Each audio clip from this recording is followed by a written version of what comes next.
কেন্দ্রীয় সরকার তারা একটা নতুন বিল আনছেন, সংবিধান সংশোধনী বিল, যেখানে তারা বলছেন যে এই ধরনের প্রভাবশালী নেতারা, তার মধ্যে মুখ্যমন্ত্রীও হতে পারে, প্রধানমন্ত্রীও হতে পারে, অন্যান্য মন্ত্রী হতে পারে, তাদেরকে যদি ইডি বা সিবিআই গ্রেপ্তার করে এবং তারা যদি বেল না পান, 30 দিন অবধি তারা যদি জেলের মধ্যে থাকেন, তাহলে তারা যদি পদত্যাগ না করেন, অটোমেটিক্যালি তাদের যে পদ, সেই পদটা চলে যাবে। এটাকে তারা এনেছেন। সেই ব্যাকড্রপে দাঁড়িয়ে কিছুটা যদি তুমি আলোকপাত করো এই কেসগুলি, যে এই এতগুলি কেসে তারা এক এক করে বেল পাচ্ছেন, যখন তুমি তদন্তকারী সংস্থাগুলির সাথে কথা বলছো, এবং তোমার নিশ্চয়ই মনে থাকবে যে কলকাতা হাইকোর্টও বারবার অভিষেক বন্দ্যোপাধ্যায়ের যে কেসটাও আসছিল, সেখানে কিন্তু কেন্দ্রীয় তদন্তকারী এজেন্সিকে ভর্ৎসনার মুখে পড়তে হচ্ছিল। কোর্ট সোমাচ্ছ কোর্ট বলে যে আপনাদের কাছে সেই ম্যান পাওয়ার বা রিসোর্স রয়েছে, আপনারা এই তদন্তটা করতে পারবেন, বা আপনারা কি এই তদন্তটা সিরিয়াসলি করতে চান, এই কথাগুলোও কিন্তু উঠে এসেছিল। সুতরাং এই যে বারবার প্রশ্নটা আসে যে এর পেছনে কোনো একটা অভিসন্ধি রয়েছে, তদন্তের গতি প্রকৃতি পুরোপুরি কন্ট্রোল করে রাজনৈতিক নেতারা তাদের রাজনীতির স্বার্থকে চরিতার্থ করার জন্য। এটা কতটা সত্য বলে তোমার মনে হয়েছে এই বিগত দিনে এই কেসগুলির গতি প্রকৃতি দেখে? দেখো, আজকের পর যদি নতুন করে শাসক দল একই তত্ত্ব যদি তারা একই বুলি যদি তারা আওড়ান যে নির্বাচন এলেই কেন্দ্রীয় তদন্তকারী সংস্থাগুলোর তৎপরতা বাড়ে, তাহলে কিন্তু অবাক হওয়ার কিছু থাকবে না। তার কারণ সত্যি বিগত 1.5 বছর ধরে কোনো কেন্দ্রীয় তদন্তকারী সংস্থার তৎপরতা কিন্তু চোখে পড়েনি সে অর্থে। দেখো, আজকে জীবনকৃষ্ণ সাহাকে যে মামলায় গ্রেপ্তার করা হয়েছে, সেই এসএসসি নিয়োগ দুর্নীতি মামলা কিন্তু আজকের নয়, এবছরেরও নয়, বিগত 3 বছরেরও নয়, এটা অনেক পুরনো মামলা। সেটা কিন্তু 2018-19 সাল থেকে। আজকে তাহলে গ্রেপ্তার হলো কেন? আজকের গ্রেপ্তারির কারণ হিসাবে ইডি সূত্র মারফত তুমি কি জানতে পারছো? মানে আজই কেন, মানে আজকে গ্রেপ্তার কেন করা হলো তাকে? দেখো, গ্রেপ্তারির নেপথ্যে যে অফিসিয়ালি যে কারণ দেখানো হচ্ছে সেটা সিম্পলি তদন্ত অসহযোগিতা, কিন্তু প্রশ্ন যেটা উঠবে সেটা আজকেই তার বাড়িতে ইডি গোয়েন্দারা হঠাৎ করে কেন গেলেন, যেখানে গত শুক্রবার দেশের প্রধানমন্ত্রী রাজ্যে এসে হুঙ্কার ছেড়ে গেছেন, তার পরদিন দেখলাম সিবিআই হঠাৎ করে সক্রিয় হয়ে গেল। সিবিআইয়ের একটি দল সন্দেশখালী মামলা, যে মামলার রীতিমতো হিমঘরে চলে গিয়েছে, সেই শেখ শাহজাহানের মামলার সূত্র ধরে একটি দল সন্দেশখালী গেল। আরেকটি মামলা আরজিকর যে স্ক্যাম, যেটা করাপশনের কেস, সেই মামলা নিয়ে এখনো পর্যন্ত কোনো রকম নতুন ডেভেলপমেন্ট আমাদের চোখে পড়েনি, কিন্তু সেই মামলায় হঠাৎ করে তৃণমূলের বিধায়ক তথা যিনি আরজিকর হাসপাতালের মাথায় ছিলেন সেই ডক্টর সুদীপ্ত রায়ের বাড়ি এবং নার্সিংহোমে সেদিন 3 জন আধিকারিক গেলেন, এবং সেটা ছিল প্রধানমন্ত্রীর সফরের ঠিক 24 ঘন্টা পর, এবং 72 ঘন্টা পর আজকে সকালবেলা পৌঁছে গেল ইডি, অর্থাৎ আরেকটি কেন্দ্রীয় তদন্তকারী সংস্থা, তারা কিন্তু জীবনকৃষ্ণ সাহার বাড়িতে গেল সেই মামলায়, যে মামলায় সিবিআই তাকে 2 বছর আগে গ্রেপ্তারি করে ফেলেছে, এবং সেই গ্রেপ্তারির তারপরে 1 বছর পর সুপ্রিম কোর্ট তাকে জামিনও দিয়ে দিয়েছে। সেই মামলাতে এত বছর পর ঘুম ভাঙলো ইডির। আজকে এই 2025 সালের অগস্ট মাসের শেষ সপ্তাহে ইডির আধিকারিকরা হঠাৎ করে পৌঁছে গেলেন তার বাড়িতে এবং তল্লাশি অভিযান শুরু করলেন। তারপর আমরা দেখলাম সেই সমস্ত নাটকীয় পরিস্থিতি, যেখানে জীবনকৃষ্ণ সাহা নিজেই নিজের বিপদ ডেকে আনলেন, তিনি চূড়ান্ত অসহযোগিতা করলেন, মোবাইল ফেলে দেওয়ার চেষ্টা করলেন, নিজে ঝাঁপ দেওয়ার চেষ্টা করলেন, এবং ফলস্বরূপ নিজের গ্রেপ্তারির কারণ নিজেই তদন্তকারী আধিকারিকদের হাতে তুলে দিলেন, এবং ফলস্বরূপ তিনি গ্রেপ্তারও হলেন। ফলে এই ঘটনাক্রম যদি আমরা পরপর সাজিয়ে রাখি, তাহলে আজকেই তার বাড়িতে কেন রেড হলো এই প্রশ্ন যদি শাসক দল তোলে, সেটা অবাক হওয়ার কিছু নেই।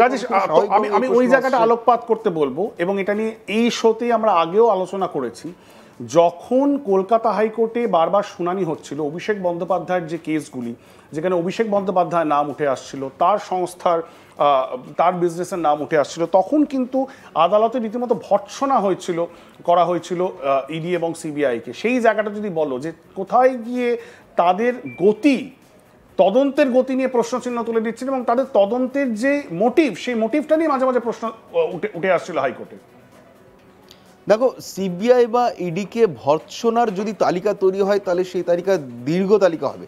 তার কারণ বারংবার শুধু হাইকোর্ট নয়, যে ট্রায়াল কোর্ট, সেটা কোথাও আলিপুর কোর্ট হতে পারে, কোথাও ব্যাংশাল কোর্টে স্পেশাল ইডি কোর্ট হতে পারে, বা খোদ হাইকোর্ট, এমনকি সুপ্রিম কোর্টও অসংখ্যবার ভর্ৎসিত হয়েছেন তদন্তকারী আধিকারিকরা। শুধু তাই নয়, যে আরজিকরের যে কেস ছিল, তোমাকে মনে করিয়ে দেবো, আরজিকরের সঞ্জয় রায়ের বিরুদ্ধে যখন সিবিআই তদন্ত করছিল, গুরুত্বপূর্ণ দিনগুলোতে বারবার আয়োর অনুপস্থিতি চোখে পড়েছে, বা এমনকি যেদিন চার্জশিট পেশ করা হয় সেদিন আর কেউ নন, খোদ তদন্তকারী আধিকারিক তিনি কিন্তু অনুপস্থিত ছিলেন। যখন কনভিকশন করা হয় তখন তিনি অনুপস্থিত ছিলেন। ফলে সেই সময় কিন্তু বিচারক প্রশ্ন করেছিলেন যে আয়ও কেন আসেনি। তার আগেও একাধিক গুরুত্বপূর্ণ দিনে কিন্তু আয়ও নিজে আসেননি। সেখানে এমন দিনও গেছে যেদিন বিচারক অপেক্ষা করেছেন আয়োর জন্য, কিন্তু আয়ও আসেননি। পরবর্তীকালে অন্য কাউকে দিয়ে সেই সমস্ত রেকর্ড পাঠানো হয়েছিল বা সেই রিমান্ড কপি পাঠানো হয়েছিল। ফলে এই সিবিআই বা ইডিকে ভর্ৎসনার তালিকা তৈরি করতে বলে সেটা সত্যিই একটা সুদীর্ঘ তালিকা তৈরি হবে। এমনকি তুমি যে প্রসঙ্গটা তুললে অভিষেক বন্দ্যোপাধ্যায়ের মামলা, সেখানে কিন্তু জাস্টিস অমৃতা সিনহা প্রায় প্রত্যেকটা শুনানিতে সিবিআই আধিকারিকদের তিনি ভর্ৎসনা করতেন। এমনকি মনে থাকবে ইডির যিনি সর্বোচ্চ আধিকারিক রয়েছেন কলকাতা ব্যুরোতে, সেই অ্যাসিস্ট্যান্ট ডাইরেক্টর পদমর্যাদা আধিকারিককে সরিয়ে পর্যন্ত দিয়েছিলেন। এটা অত্যন্ত খারাপ বিজ্ঞাপন অবশ্যই ইডির মতন কেন্দ্রীয় তদন্তকারী সংস্থার জন্য মোটেই ভালো বিজ্ঞাপন নয়। কারণ যিনি রাজ্যের সবথেকে শীর্ষ পদে রয়েছেন ইডির কলকাতা ব্যুরোতে, বলা ভালো ইস্টার্ন ব্যুরোতে, সেখানে কিন্তু সর্বোচ্চ আধিকারিককে সরিয়ে দিয়েছিলেন হাইকোর্টের মহামান্য বিচারপতি অমৃতা সিনহা এবং তাকে এই মামলা থেকে সরিয়ে দেওয়ার নির্দেশ দিয়েছিলেন। কিন্তু কয়েকদিন পর তিনি ফের পরবর্তী শুনানিতে হাজির হন এবং মাননীয় বিচারপতির কাছে তিনি ক্ষমা প্রার্থনা করেন এবং ক্ষমা প্রার্থনা করার পর তাকে বিচারপতি ক্ষমা করেন এবং পুনর্বহাল করেন। এবং সিবিআই কে এত ক্লোজলি তোমরা যারা প্রত্যেক দিন কভার করছো, সেখানে গিয়ে ইডি বা সিবিআই আধিকারিক, দেখো যারা রয়েছে, যারা এই তদন্তগুলো করছেন, তারা সবাই সরকারি আমলা আধিকারিক, তারা সেইগুলো করছেন। এবং আমরা এটাও জানি বোথ ইডি এবং বিশেষ করে সিবিআই, তাদের হাতে এতগুলি কেস থাকে, কেসের যে লোড, সেই লোডে কিন্তু তারা ওভারলোডেড। সেই জায়গায় দাঁড়িয়ে ম্যান পাওয়ার ক্রাইসিস, এটা যেমন সত্য, এবং তাদের উপর দিয়ে চূড়ান্ত রাজনৈতিক চাপ থাকে বিভিন্ন কেসগুলিকে নিয়ে। এবং সেটা আমরা আরজি কর কেসেও দেখলাম, একটা মানুষের চাপও ছিল, একটা প্রত্যাশা ছিল যে তাড়াতাড়ি সেই কেসটাকে সলভ করতে হবে। সেই দিক থেকে দেখতে গেলে যখন ইডি এবং সিবিআই আধিকারিকদের সাথে তোমার কথা হয়, তারা কি কোথাও গিয়ে তাদের নিজেদের যে চাপ বা হতাশার কথা বলেন যে এতগুলি কেস তাদের ওপর পেন্ডিং রয়েছে, যেগুলিকে তারাকে একটা টাইম লিমিটের মধ্যে চার্জশিট দিতে হবে, সেই চার্জশিট ফুল প্রুফ হতে হবে, নইলে হাতের বাইরে চলে যাবে, বেল পেয়ে যাবেন, এই চাপটা কি তারা অনুভব করেন? দেখো 100% তুমি ঠিক বলেছো। তার কারণ তাদের যে ম্যান পাওয়ার রয়েছে, যে লোকবল রয়েছে, তার তুলনায় যে সিবিআই এবং ইডির হাতে মামলার যে পাহাড় তাদের মাথার উপর জমছে, সেটা কিন্তু কোনোরকমভাবে কমছে না, বই কি বাড়ছে। অথচ তাদের কিন্তু লোকবল কিন্তু মোটেই বাড়েনি। ফলে ইডি সিবিআই কিন্তু যথেষ্ট চাপের মধ্যে কাজ করে, এই কথা একেবারে সত্য।